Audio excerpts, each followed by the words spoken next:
Nah, mungkin kalau terkait masalah media nih, kan media nih biasanya kan orang lihat tuh dari sisi pemberitaan tuh selalu lihat ke belakang. Mereka dengan mudahnya search di internet, lihat oh media ini udah sertifikasi belum, administrasi maupun faktual. Karena biasanya akan berpengaruh ke situ produk sebuah media nih.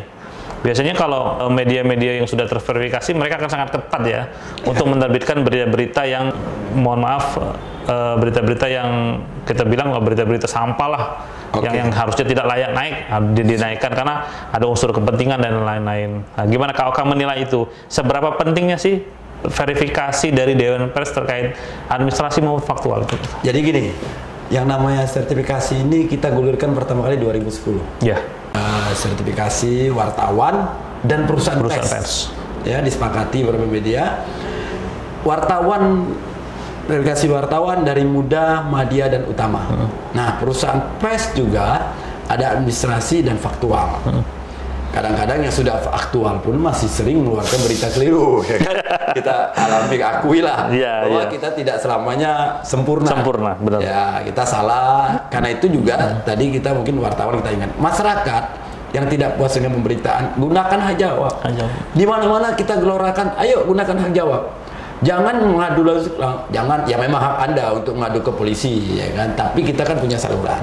Sama aja ketika dari kepolisian, polisi juga larinya ke Dewan Pers. Ya, akan mengarahkan ke situ. Karena ada MOU antara kepolisian dengan Dewan Pers. Ini yang kemarin kita gencarkan juga.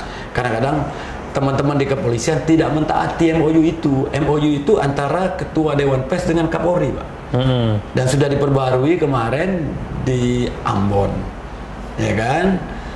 Sudah, dan masih berlaku. Ketika ada pengaduan masyarakat, ya kan, polisi itu akan berkonsultasi dengan Dewan Pers. Apakah perusahaan ini berbadan hukum atau tidak? Ya. Jadi verifikasi itu mulai dari berbadan hukum. Undang-undang pers menyatakan perusahaan pers Indonesia adalah perusahaan yang berbadan hukum. Berbadan hukum Indonesia. Bisa PT, koperasi, atau satu lagi yayasan. Nah, itu. Nah, dari verifikasi itu sudah berbadan hukum, mereka akan dilihat kelengkapan administrasinya. Apakah dia punya karyawan, digaji nggak karyawannya, ya kan? Dia punya aturan perusahaan nggak? Ya, itu ada syarat-syarat yang sudah diajukan oleh Dewan Pers, dibuat oleh Dewan Pers. Kita mengajukan diri. Nah, kita terverifikasi kalau sudah lengkap, administrasi namanya. Administrasi itu membutuhkan faktual. Benarkah dia ini punya kantor atau tidak? Orang Dewan Pers kadang-kadang menyatakan bahwa hari ini dia punya kantor, besok dia nggak punya kantor lagi, minjem kantor ke orang lain. Ada lengkap dengan kursinya, semuanya. Di depan ada tulis spanduk medianya. Besok Dewan Pers lewat di situ udah hilang itu kan. Ternyata ini kenakalan media juga seperti itu.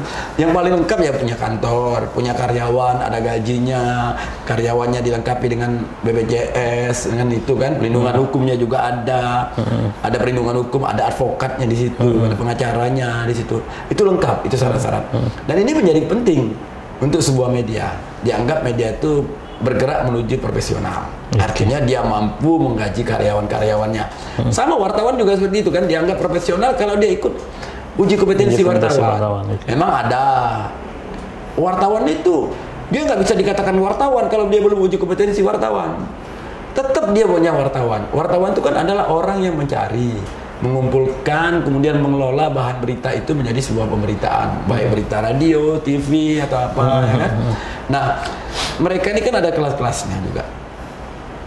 Kalau Anda pengen profesional ya ikut uji kompetensi wartawan yang dibuat oleh beberapa lembaga uji, baik oleh PWI, oleh AJI, JTI dan lain-lain. Ya, ada lembaga uji yang diakui oleh Dewan Pers, ada juga lembaga pendidikan yang dibuat oleh di Jakarta. Dari perguruan tinggi ada juga. Ya, perguruan tinggi juga sebagai lembaga uji. Ayo ikut dong sebagai wartawan yang mengarah ke profesional. Bedanya kan ini aja. Ya kalau Anda mau jadi dokter gigi, istilahnya tetap jadi dokter gigi. Atau harus ada jadi spesialis ya. Dokter gigi ya. Dan misalnya tukang gigi, ya kan? Beda dokter gigi sama tukang gigi. Bisa mencampur gigi, tapi belum tentu yang lain-lain kan? Nah, kan dokter, belum tentu. Tukang gigi mungkin bisa hanya buat kawat-kawat gigi aja, misalnya kan. Dokter gigi bisa mencampur, tukang gigi kan nggak boleh mencampur sembarangan kan? Nah inilah wartawan kalau mau profesional dia ikut uji kompetensi.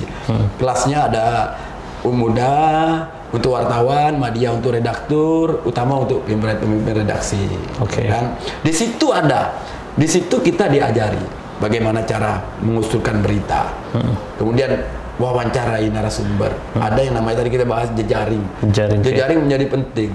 Kalau seorang wartawan disuruh menghubungi 20 nama yang dia tulis sendiri, nggak diangkat-angkat, artinya ada apa hubungan dia dengan narasumber?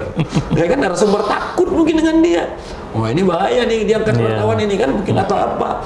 Dihubungi nggak bisa. Bagaimana ketika dia nurunkan berita, orang yang dikonfirmasi tidak mau ngangkat.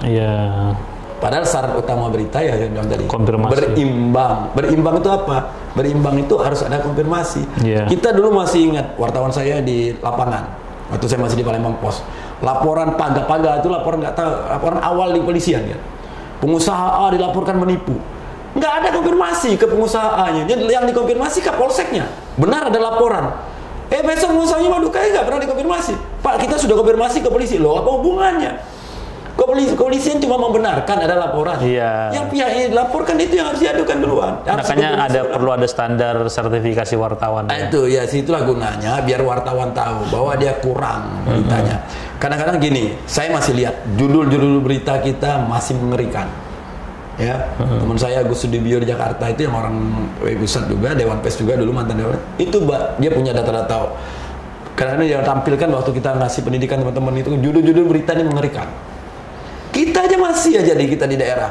Misalnya oknum guru bejat, ya kan, perkosa siswanya sendiri, kita ikut menghakimi. Nggak boleh kata-kata bejat seperti itu, nggak boleh. Mau bejat, mesum itu nggak boleh. Ya kan? Kita ada undang-undang namanya sekarang, ada undang-undang perlindungan anak lagi. PPRA namanya. Ya. PPRA itu kalau kasus dia diperkosa, anak korban pemerkosaan, yang hanya diboleh tulis pun RT RW-nya pun nggak boleh tulis, apalagi alamat rumah. Hanya kecamatannya boleh tulis. Perlindungan bapaknya pun hanya disingkat namanya. Kecamatan misalnya, wilayah Kecamatan Sukarame. Karena apa? Perlindungan ke depan dia. So, itu semua sudah diatur. Karena itu wartawan harus tahu PPRA, tahu namanya. Kita di online kita ada pedoman media cyber. Syarat oleh Dewan Pers kita mencantumkan, kita sendiri nggak membaca. Media cyber. Ada undang-undang pers.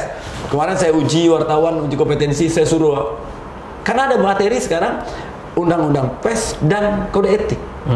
Wartawan punya kode etik, punya undang-undang pers, dia sendiri nggak baca, gimana? Ya, kebanyakan seperti itu. Seperti itu. Mungkin dikit Kak Oka, ini terkait masalah pembelaan wartawan oleh PWI Pusat. Yang dibela ini wartawan-wartawannya kayak apa nih? Kita pertama, saya tergabung di PWI dulu ya. Kadang-kadang saya bilang saya mesti bela wartawan PWI dulu. Tetapi yang waktu saya masih jadi ketua PWI, yang bukan PWI pun meminta pertolongan ke saya. Ya kan? Nggak mungkin dong saya kalau ada wartawan dibacok, bukan wartawan PWI, ketika diwawancari wartawan lain, Pak ada wartawan dibacok, tanggapannya apa? Oh, saya bukan anggota saya. Bukan anggota PWI, kenapa mesti saya bela? Nggak mungkin dong seperti itu. Nah, di pusat kita punya komite keselamatan jurnalis. Mau itu wartawan PWI, wartawan AJI, kalau ada apa-apa kita bela. Pembelaan wartawan ini macam-macam. Satu, kalau dia diadukan ke melalui undang-undang ITE. Sekarang ada di NTT, saya tahu ada kasus wartawan diadili di undang-undang ITE. Kemarin di bawah-bawah saya jadi saksi karena wartawan diadili dengan undang-undang ITE. Kemarin di Kalimantan yang kasus Banjarhit yang terkenal juga diadukan melalui undang-undang ITE. Itu kita semua bela. Semua wartawan yang tersangkut delik hukum kita bela. Ya, kita bela. Kadang-kadang pembelaan saya macam-macam. Saya bisa mengeluarkan pernyataan sikap. Kalau misalnya kasus wartawan dianiaya misalnya, saya mengeluarkan pernyataan sikap meminta Kapolda bergerak cepat wilayah sana untuk segera mengusut kasus itu. Ya kan? Kemudian kalau misalnya ada kepala dinas menghina wartawan, saya minta wali kotanya. Kalau perlu copot kepala dinas itu. Kalau dia tidak paham kerja wartawan. Nah, atau saya juga bisa melakukan pembelaan di pengadilan, misalnya. Baik menjadi saksi seperti itu. Nah, wartawan yang dibela itu adalah semua wartawan yang profesional menurut saya. Yang profesional. Yang profesional. Yang memang kalau kerjanya benar, dia sudah mengeluarkan berita itu secara baik. Kalau ada kesalahan dikit-dikit masih kita maklumi. Ini sudah judulnya mengerikan, tidak konfirmasi. Saya berpikir ulang juga untuk membelanya. Jadi tidak semua dengan label wartawan bisa dibela gitu ya? Iya dong. Tidak semua wartawan saya bela. Kalau wartawannya apalagi dia bergabung di bukan ada dua fungsi ganda misalnya kan. Dewan Pers pun menolak membela. Kalau misalnya dia wartawan LSM, pilih dong. Mau wartawan, LSM. Kalau dia wartawan, medianya jelas, badan hukumnya jelas, Dewan Pers akan bela. Akan diperjuangkan ya oleh Dewan Pers. Saya pernah ketemu aparat kepolisian di Dewan Pers. Mereka cuma menanya, ini perusahaan pers ini sudah punya PT atau tidak? Kalau belum PT, mereka langsung adakan penangkapan.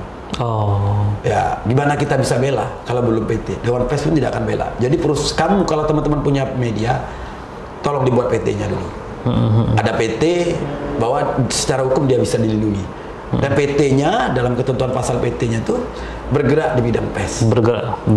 Karena memang sekarang udah lebih spesifik ya. Ya, tidak boleh lagi ada embel-embel yang lain. Ada embel-embel misalnya bergerak di bidang pengerasan jalan dan lain-lain, nggak boleh dong buat media. Masa Panu ngurusi jalan buat media juga, nggak boleh. Pilih tentang misalnya harus bergerak di bidang media, bidang media massa seperti itu. Nah kita bela, saya bilang tadi sekali lagi, kalau wartawannya profesional kita akan bela. Wartawannya sudah tidak bergabung di organisasi pers, tidak punya etika, beritanya hantam kromo, walau misal nanti dulu lah kita belanya, kita lihat dulu lah ya. Malah jadi masalah baru. Kita nanti dibilang wah kita asal bela. Iya. Nah saya pesankan juga satu bahwa undang-undang pers ada undang-undang nomor 40 menyatakan wartawan bebas memilih organisasi. Bebas memilih organisasi itu tidak boleh dalam artian bahwa kita tidak bebas tidak berorganisasi. Perwarta foto pun sekarang punya organisasi yang sudah diakui Dewan Pers, konstituen Dewan Pers, ya kan? Nah kan ada Pewarta Foto Indonesia udah jadi konstituen Dewan Pers, BWI sudah lama, AJI, JTI. Yang ada sekarang ada AMSI, yang organisasi perusahaan media, ada SMSI. Banyak dong di situ. Ya. Kalau Anda pemilik media, mungkin sebagai pemilik gabung di SMSI atau di AMSI. Sebagai wartawan pilih, kalau wartawan TV mungkin milihnya ke JTI, ya, AJI ada. Dari teman-teman TVRI ya, PWI punya keterkaitan.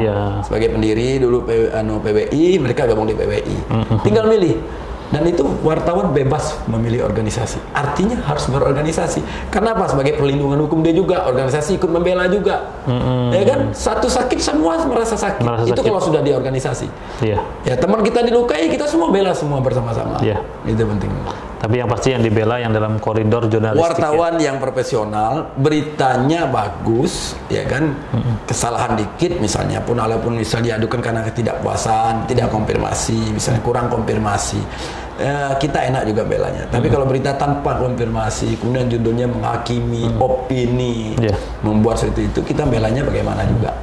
Mungkin terakhir ini Kak Oka, untuk mendapatkan pembelaan dari PWI Pusat nih, Kak Oka selaku ketua advokasinya, mungkin kawan-kawan bertanya ini, ada biaya nggak nih kita mau minta bela ini kira-kira?